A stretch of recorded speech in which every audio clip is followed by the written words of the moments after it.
Senhoras e senhores, a história que eu vou contar aqui nesse vídeo para vocês, ela nunca foi contada ainda sobre o ciclismo masculino, porque ela nunca aconteceu antes. Ah, Cris, mas toda Olimpíada é diferente e toda prova ela é diferente. Sim, mas às vezes os resultados são iguais.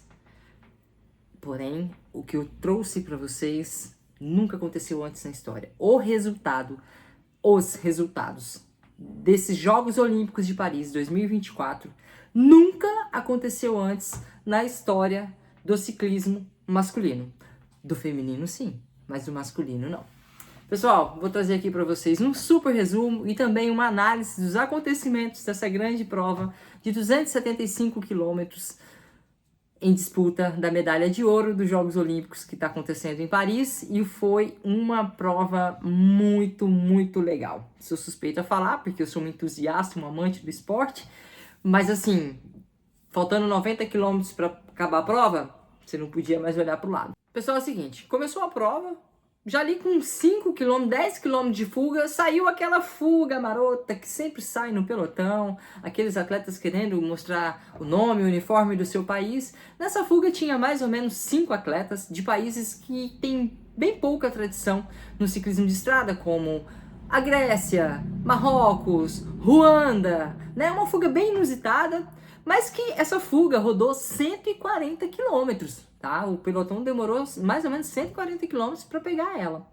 No meio do caminho, ainda se formou uma fuga intermediária com mais 3 atletas. Desses atletas que estavam ali nessa fuga intermediária, o mais conhecido era o Elia Viviani, né? O sprinter da Itália, que também vai correr os Jogos Olímpicos na pista. Ele estava nessa fuga intermediária, provavelmente rodando as pernas ali para colocar ritmo para começar a correr as provas de pista, que começa já na próxima semana. Pois bem, a prova do pelotão, e lá atrás o pelotão sendo conduzido, às vezes esticava um pouco, às vezes, né, formava aquele bolo, e quando o pelotão incha, a gente sabe que é porque a velocidade deu uma reduzida. Quando o pelotão estica, a gente sabe que é porque o chicote está estralando e provavelmente tem algum vento lateral, vento cruzado. Tá. Faltando... Ah, detalhe, essa fuga, ela chegou a abrir até 12 minutos do pelotão. O pelotão não se mostrava muito preocupado com ela, pelos nomes que estavam, né? O pelotão não necessariamente precisava fazer alguma coisa para pegar a fuga, já que com o passar dos quilômetros, essa fuga voltaria para o pelotão, porque ela perderia ritmo. Então o pelotão foi fazendo a sua corrida, as equipes, ora a Bélgica controlando, ora a Holanda, ora a Dinamarca, ora a França, se revezando ali na ponta, para não deixar também essa diferença ficar muito exorbitante. Pois bem, a corrida começou quando faltava mais ou menos 90 quilômetros. Aí começou os movimentos mais incisivos dentro do pelotão. Nesses movimentos mais incisivos do pelotão, uma fuga perigosa se abriu com Lutsenko e Ben Healy, o irlandês, e o cazaquestanês Lutsenko, que corre na Astana e na F Education. Falei, olha, essa fuga aí é perigosa, até por percurso, né? Não era tão duro, o Lutsenko passava ali naquelas fugas e tal. Aí, quando eles saíram, abriram mais ou menos uns 30 segundos do pelotão, o pelotão começou a ter alguns ataques mais incisivos. Começou a se movimentar ainda mais, faltando então 80 km para a chegada. O Henk van der Poel atacou 2 vezes. Nesses ataques, tentando neutralizar essa diferença para o Ben Healy e para o Lutsenko, quem mais conseguia fazer o pelotão esticar era o Renko. Ele se movimentava e aí ele atacou uma vez, o pelotão deu uma espatifada assim, não é que cortava, mas o pelotão serviu o pelotão muito arisco e de um a um do lado do outro. Recuperou um pouquinho, atacou de novo e ainda no meio do caminho teve alguns ataques intermediários, que eram aqueles ataques que abria tipo assim 2 segundos o pelotão já fechava, 2 segundos o pelotão já fechava. Mas o ataque realmente mais incisivo era do Renko. Você percebia que ele estava com as pernas boas, ele atacou faltando 72 km, depois com 67 km ele atacou de novo, e quando ele atacava, tinha um detalhe aqui, ó, abre uma aspas, além do pelotão esticar muito, eu via em alguns momentos os atletas da própria Bélgica meio pro fundo do pelotão. Eu falei, mas será que eles estão sofrendo, né? Aí tá. Nisso, eu pensei, a Bélgica, se o Renko tá bem, eles vão ter que começar a mudar as estratégias dele, porque a gente sabe que o principal foco para esse perfil de prova da Bélgica seria o Wout van Aert devido à sua velocidade, ser um sprinter para uma chegada em grupo e tudo mais. Mas ontem, no vídeo que eu fiz do preview da prova, eu falei para vocês que o Mathieu Van Der Poel, que era o cara a ser batido hoje, por que o Mathieu Van Der Poel era o cara a ser batido hoje? 2 motivos. O primeiro deles é que ele declaradamente fala que hoje era o grande objetivo dessa temporada, após ganhar o Campeonato Mundial, há mais de um ano não, né? Mas após ganhar o Mundial, o foco dele passou a ser os Jogos Olímpicos. E segundo, porque a gente viu que todas as provas com características semelhantes ao percurso olímpico, o Mathieu Van Der Poel dominou, absolutamente. Quando o Renko estava dando esses ataques e o pelotão ali meio esticado, teve um momento que o Van Der Poel tava lá no fundo. Eu falei pra Vivi, eu falei, olha, o Van Der Poel tá dando um sonso de novo, porque era assim que ele corria algumas provas lá nas primaveras. Ficava lá no meio do pelotão, no fundo do pelotão, dando uma de sonso, de repente ele ia pra frente, atacava e ninguém seguia, ganhou, escapado. Era sempre assim. Acho que ele ganhou umas 3 provas desse jeito nas clássicas da primavera. Eu falei, ele vai repetir isso daí de novo, não é possível que esses caras não vão na roda do... O que o Volt não tá fazendo na roda do Van Der Poel, né? Tá. 67 km o Renko atacou de novo. E aí, espatifou, o pelotão neutralizou essa fuga, inchou um pouquinho. No que inchou um pouquinho, eles entraram numa subida de paralelepípedo. E quem se destaca muito no paralelo? Van Der Poel. Ele atacou. Pá. Nisso, pessoal, tínhamos a fuga do Lutsenko a 30 segundos na frente, 40 segundos na frente. No meio já tinha se formado uma fuga intermediária de mais ou menos uns 5 ciclistas. Nils Politt estava ali. E aí o Van Der Poel atacou. Wout van Aert foi o único que foi na roda dele. Eles abriram um pouquinho. O Wout rodou com o Van Der Poel. Só que logo veio um grupo de mais uns 3, 4 atletas, encaixou no Van Der Poel. Nesse grupo tava lá Felipe, o Mads Pedersen não tava, o Mads Pedersen tinha ficado para trás, tava o Matheus Jorgensen, que fez uma baita de uma prova hoje. E aí logo eles ficaram meio numa política ali, rodando um pouco, mas não a fundo, o pelotão pegou. Quando pegou, faltava mais ou menos uns 40 km, 42 km para a meta, para a chegada. No que o pelotão neutralizou esse ataque do Van Der Poel, Renko Evenepoel, o belga, atacou. Pelotão não, sabe quando dá aquela inchada assim, tinha vindo vários ataques seguidos? O Renko Evenepoel atacou e saiu sozinho do pelotão. O que ele fez? Saltou no grupo, mas rapidamente, muito rápido, ele já fechou o gap pro grupo de 5 do Nils Politt. E aí ele andou ali um pouco, puxou, rodou com os caras. Logo esse grupo do Nils Politt começou a se quebrar inteiro, o Nils Politt inclusive foi o primeiro a sair. Eles começaram a se picar, né? O Madouas tava nesse grupo do Nils Politt, o francês também. O Matheus Jorgensen tava lá atrás. E começou a espatifar.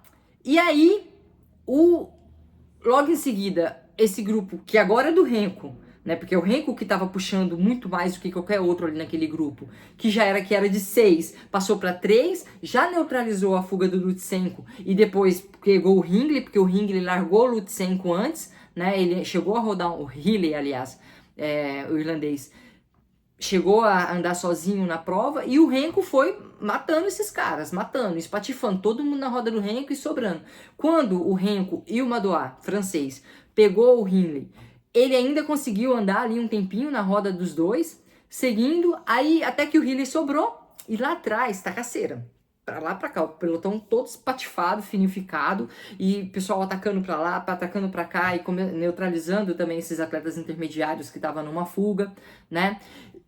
Lá atrás quebrou um pelotão, formou um grupeto de Matheus Jorgensen, Laporte, Stefan Hey, o Ben Healy, né, que estava lá na fuga junto com o Madouas e com o Renko, mas tinha sobrado, voltou para trás de novo e ficou nesse grupo ali do Laporte e do Matheus Jorgensen. E aí ficou Renko na frente, junto com o Madouas, atrás, Matheus Jorgensen, Laporte, Ben Healy, e logo mais atrás, ali uns 10, 20 segundos atrás, o grupo do Wout van Aert com o Van Der Poel. Mas a prova não é que os caras estavam parados, tava andando, o chicote estava estralando. 15 km para a chegada, o Renko Evenepoel, que estava fugado, nesse momento a mais ou menos uns 40 segundos do grupo do Laporte, 40 segundos, 1 minuto do grupo do Laporte, largou o Madoa. O Madoa tava sofrendo muito na roda do Renko, muito, pessoal, muito mesmo. Várias vezes o Renko pedindo, né, pra o Madoa passar, rodar com ele, pra abrirem maior diferença. O Madoa não tinha, e não é que o cara tava dando migué, porque tava correndo em casa, ele não tinha. A fisionomia dele absolutamente esgotada. E a Vivi ainda falando, olha, a fuga do Renko, e aí a gente começou a perceber também o seguinte, nesses ataques que saíam ali do Wout van Aert, no grupo do Wout van Aert e do Van der Poel, tentando escalar os pelotões, tipo, tentando pegar a fuga do Matteo Jorgensen com o Laporte e depois chegar no Renko, era muito selecionado. Como assim muito selecionado? Às vezes saíam uns ataques de uns atletas que primeiro se olhava assim e falava assim, não, esse aí não vai. Aí o pelotão não se mexia, porque logo esse atleta voltava pro pelotão. Por exemplo, uma hora o Mads Pedersen atacou. O que o Wout van Aert fez na hora? Opa, esse cara não pode sair. Então, olha como que a equipe faz muita diferença, muita diferença. Vou recordar uma coisa com vocês para mostrar essa questão da equipe. O Renko atacou, mostrou excelentes pernas atacando, porque ele bagunçava o pelotão inteiro. Quando ele foi recuperar no pelotão, Van der Poel atacou. Quando o Van der Poel atacou faltando 45 km pela primeira vez, eu falei, cara, ele vai começar a corrida dele agora. O Wout van Aert não deu 1 metro de distância para o Van der Poel. Isso trouxe uma tranquilidade para os atletas da Bélgica, porque lá tinha um representante muito forte dele na roda do principal atleta do dia. O Renko pôde descansar lá no pelotão. Até que quando o pelotão neutralizou essa fuga, o Renko deu. E aí, quando o Renko estava lá na frente com o Madoa e as pessoas atacando aqui atrás, tentando neutralizar essa fuga, o Wout van Aert, conhecendo o atleta que tinha dele na fuga, primeiro ponto, ele não podia conduzir esse pelotão, porque tinha um cara dele na fuga, minha cachorra. Tinha um cara dele na fuga, não fazia sentido ele buscar esse pelotão. Segundo ponto, ele logo fazia a leitura. Esse cara tem chances de neutralizar essa fuga do Renko ou não? Não, não tem, eu não vou. Ele não ameaça. Tem, eu vou. Que foi, por exemplo, quando o Mads Pedersen atacou. Porque se o Mads Pedersen atacar, sair sozinho, porventura conseguisse encostar no Renko, por que porventura, pessoal? Porque o Renko é o atual campeão mundial de contrarrelógio, é o atual campeão olímpico de contrarrelógio. Então, a passada dele é diferente de todo o resto do pelotão. E o Wout teve essa leitura, né? Nesse caminho que o Renko tá lá na frente com o Madoa, a fuga intermediária, e aqui atrás o Wout van Aert com o Van der Poel, o Van der Poel atacou de novo para tentar fechar esse gap do Renko. Não era nem do Jorgensen e do Laporte, era do Renko. Por quê? Porque o interesse do Van der Poel era só a vitória, nada mais importava para ele no dia de hoje. O Wout van Aert na roda, aqui ó, na roda. O Van der Poel olhou para trás, viu o Wout van Aert e falou assim, cara, lascou. Né? Por quê? Porque o Renko estava lá na frente. Era óbvio que o Wout van Aert não ia levar aquela fuga. Na hora que o Van der Poel olhou para trás, o Wout também olhou para trás. Quem estava atrás deles? Alaphilippe, Mads Pedersen. Aí a gente consegue ter uma outra leitura dessa corrida de hoje, pessoal, no seguinte. O Van der Poel, por melhor condicionado que ele estivesse hoje, que era o grande foco da temporada dele, ele não conseguiu ser tão decisivo quanto ele foi nas primaveras e no Mundial do ano passado. E tem um motivo para isso, eu vou pontuar com vocês. Por que eu defino isso, que ele não conseguiu ser tão decisivo quanto ele foi? Porque o primeiro ataque dele foi no paralelo, tá? Foi na parte de paralelo, que o paralelo de lá não era um paralelo assim, tipo Roubaix, não. Era uma lajota, tá? Não incomodava tanto quanto o Flanders, Roubaix, não era tudo aquilo. Quando ele atacou, o Wout foi. Segunda vez que ele atacou, o Wout foi e veio Alaphilippe, veio Mads Pedersen, veio mais uns 3 caras junto. Então ele não conseguiu selecionar essa galera.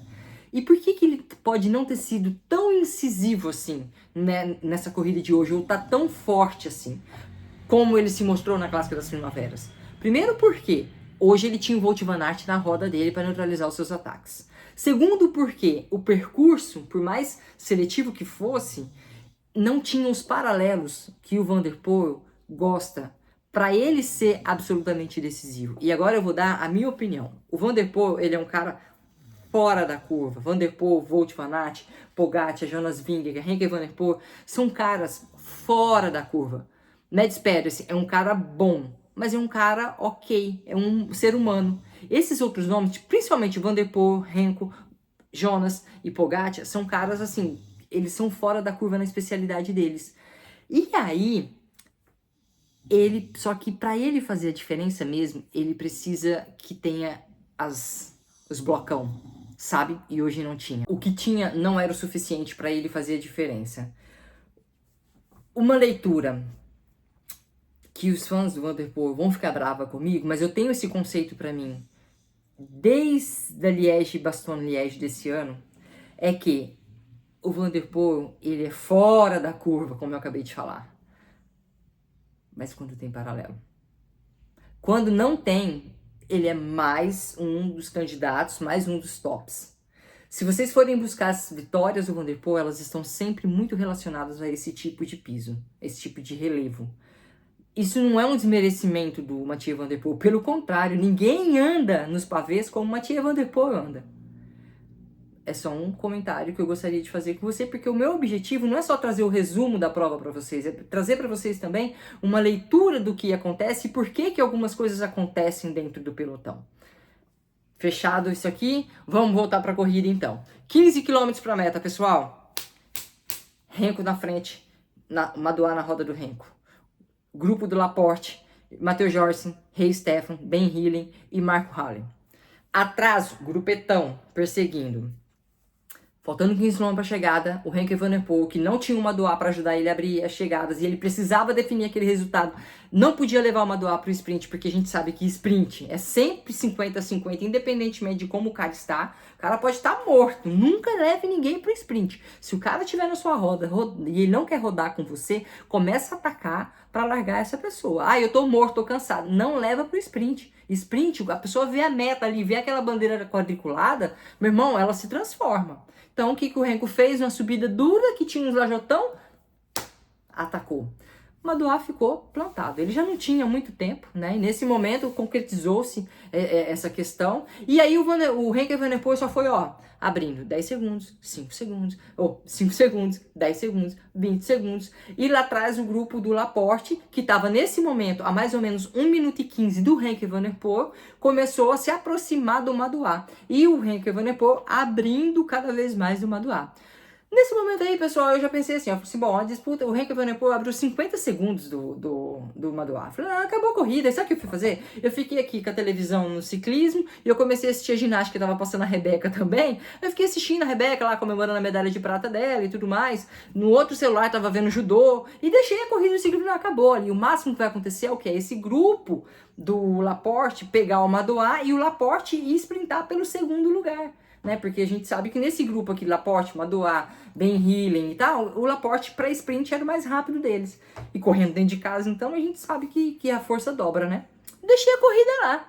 Faltando 9 km e aquilo só se aproximando do Madouas e o Renko abrindo. 6 km, 5 km, 3 km. Quando eu olho pra televisão, o Renko tá parado com o braço erguido no meio da coisa, a bicicleta dele jogada. Fura. Falei, meu Deus do céu, ele tava um minuto do Madouas nesse momento. E o Madouas tava ali uns 25 segundos do grupo do Laporte. Falei, meu Deus do céu, achei que a corrida tinha acabado. Muito rápido. Ele já entrou no meio, na frente do carro da Bélgica, o cara já desceu com a bicicleta. Ah, deu tempo. Perdeu ali uns 30 segundos, voltou sem Garmin, né? E perguntando pra moto, porque não tem rádio, lembra que eu contei pra vocês nos vídeos anteriores? Não tem rádio. Então o Renko perguntando pra moto quanto tempo ele tinha de diferença do Madouas. Nesse momento ele tava ali ainda uns 30 segundos na frente do Madouas. Ele foi muito rápido, a equipe dele foi muito rápida nessa troca de bicicleta também. E conseguiu voltar, retomar o seu ritmo pra fechar a sua prova, galera. Com 6 horas e 18 minutos. Cara, 6 horas de prova, vocês não estão entendendo. Os caras, 6 horas de prova, é muita coisa, velho.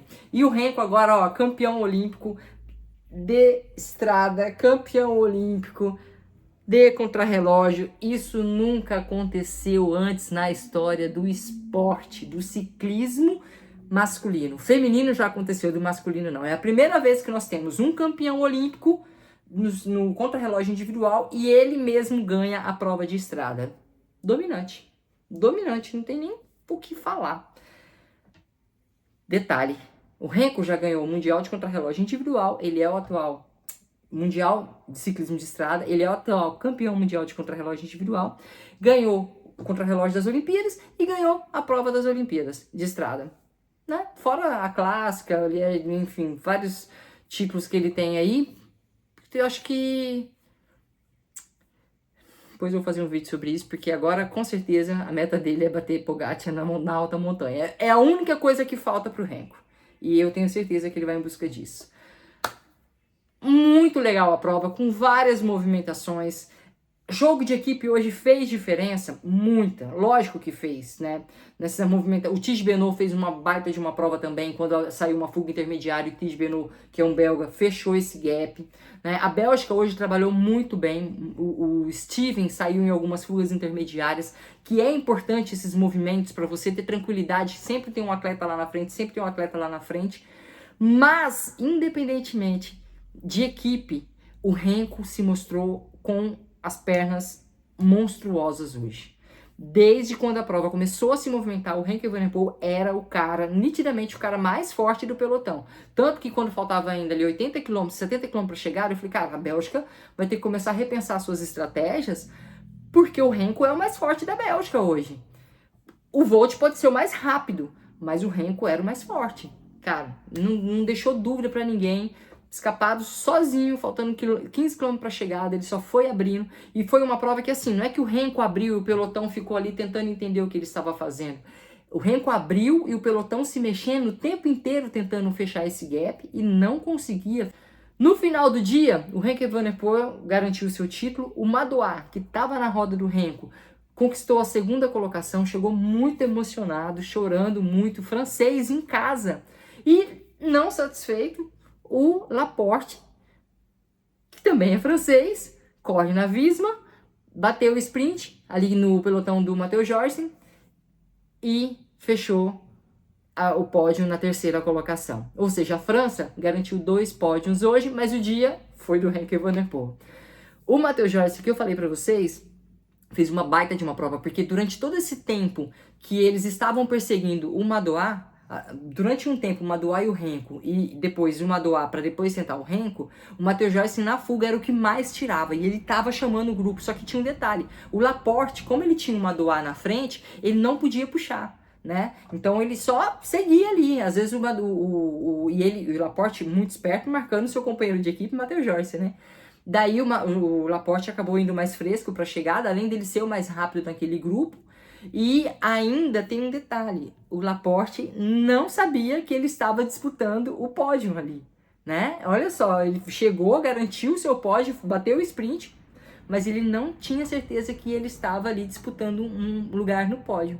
Bem, né? Chegaram muito emocionados, os atletas franceses fizeram uma festa gigante com a sua torcida, foi muito bacana mesmo. Eu vou passar para vocês então o top 10.